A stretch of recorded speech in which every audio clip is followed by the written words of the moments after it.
Quick question. If your biggest political enemy died before you could destroy them, what would you do? Move on? Probably. Maybe say something passive-aggressive at the funeral? Light a candle? Shake some hands? Normal stuff. Pope Stephen VI had a different idea. He waited 9 months, dug the body up, put it in a chair, and screamed at it in a courtroom full of witnesses. This is that story.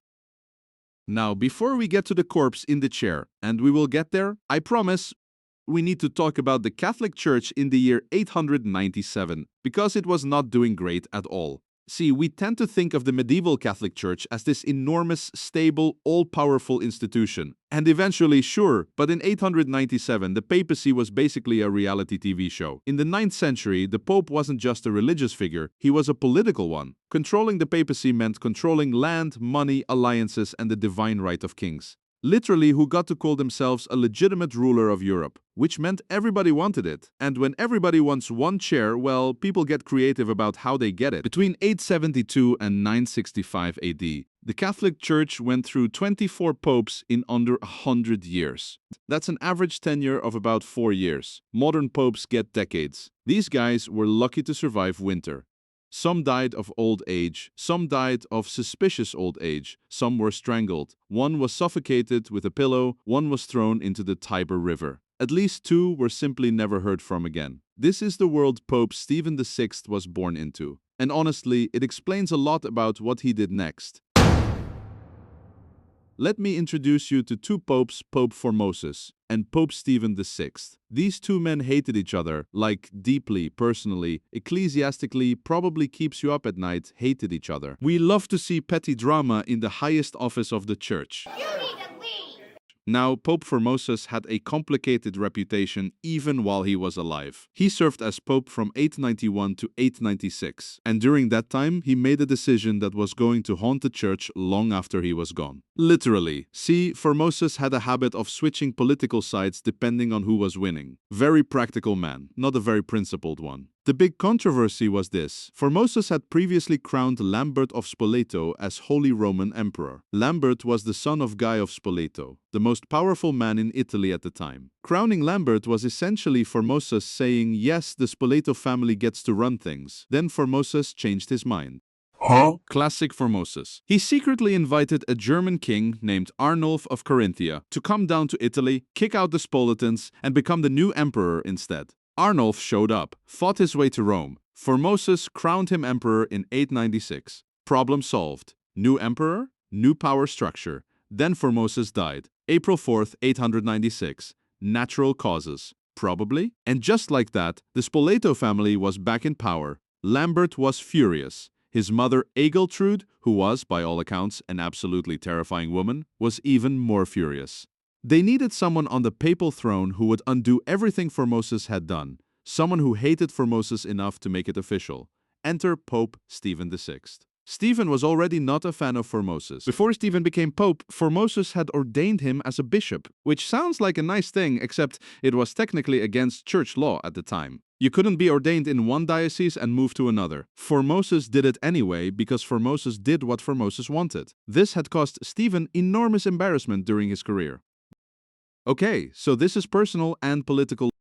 Lovely. So when the Spoleto family came to Stephen looking for someone to posthumously destroy Formosus' reputation, Stephen said yes immediately. And then he said something that probably surprised even the Spoletans. He said he wanted a trial, a real one, with Formosus as the defendant. Formosus, who had been dead since April. It was now January 897, 9 months. Stephen wanted to put a 9-month dead corpse on trial, and he did. Okay, let's set the scene. January 897 AD. Rome, the Basilica of St. John Lateran, the most important church in the world at the time. Not Notre Dame, not St. Peter's Basilica. This one. Only the best courtroom for our decomposing defendant. Every bishop Stephen could find has been ordered to attend. This is not optional. You show up or you answer to the Pope. So they show up in the front of the room on an actual throne, dressed in full papal vestments, robes, the hat. Everything is the exhumed body of Pope Formosus, 9 months dead. I want you to really sit with that image for a second. Stephen has appointed a deacon to stand next to the corpse and speak on its behalf. To be clear, this deacon's job is to provide a legal defense for a decomposing body dressed as a pope. Worst job in human history. No contest. Stephen himself acts as the prosecutor, and he is not calm about it. By all historical accounts, Stephen was screaming. He paced around the room, pointed at the corpse, yelled questions directly at it, and when the deacon gave answers on Formosus' behalf, Stephen yelled at those too. The bishops sat in silence. Nobody left. Nobody objected because Stephen was the pope. And also because the alternative was probably the Tiber River.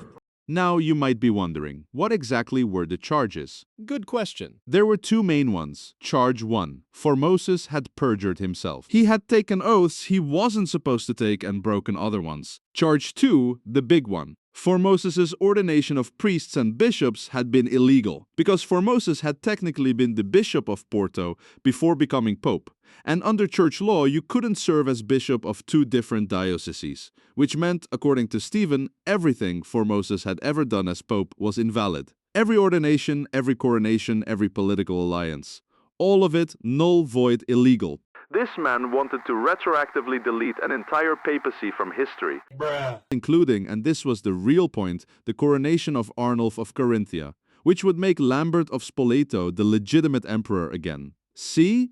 This was never really about Formosus. It was a political hit job dressed in church robes. Ironic given the actual church robes on the actual corpse. The trial lasted most of the day. The deacon gave answers, Stephen rejected them. The bishops watched in absolute silence. Outside, Romans pressed against the doors to listen. And at the end of it, Stephen delivered the verdict. Guilty on all charges. The body of Pope Formosus was stripped of its papal vestments right there in the courtroom. The 3 fingers on his right hand used to perform ordinations, those specific 3 fingers were cut off. I need you to understand this is still getting worse. He was dressed in the clothes of a regular layperson, and then the body of the former pope of the Catholic Church was dragged through the streets of Rome by a mob and thrown into the Tiber River. The Tiber is really doing a lot of work in this era of church history. Stephen declared the trial complete. Formosus was officially erased. The Cadaver Synod, which is what historians now call it, because of course it needed a name, was over, or so Stephen thought.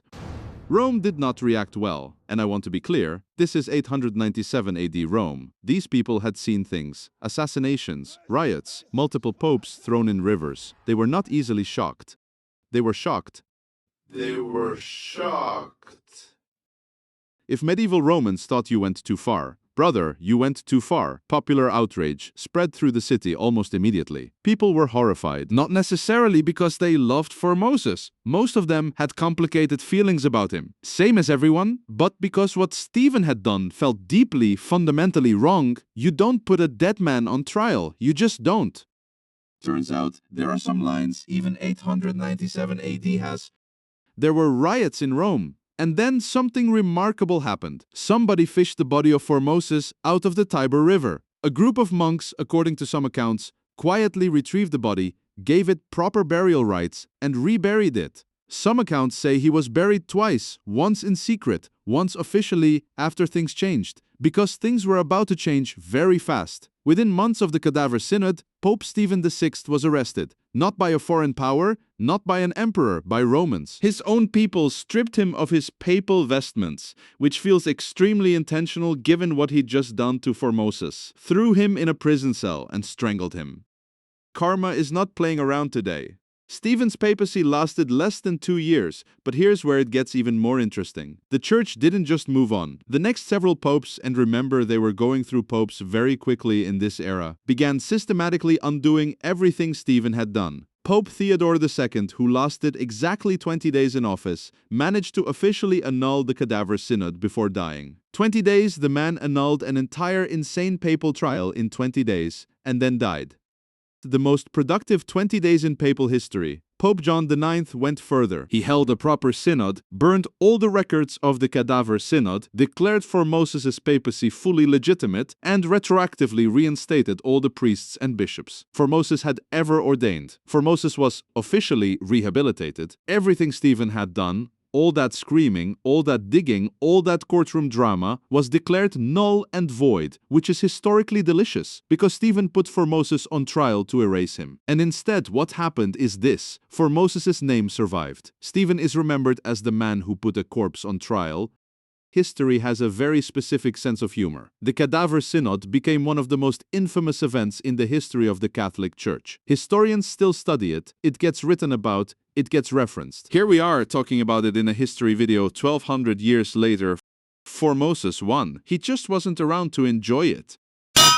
So what do we actually learn from all of this? A few things. One, if you're going to destroy your enemy's legacy, maybe wait until you're more politically stable than the 9th century Catholic Church. Two, digging up a corpse and screaming at it in a courtroom is a genuinely terrible political strategy. And three, maybe the most important one. The Tiber River is not a final resting place. It is a temporary storage solution. 900 years later, Rome finally built proper drainage. Coincidence? Probably.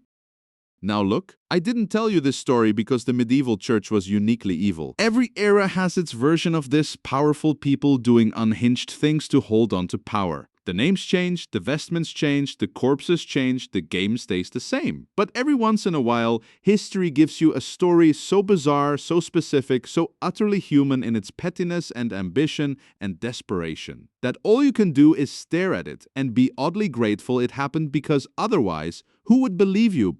See you next time, my friend.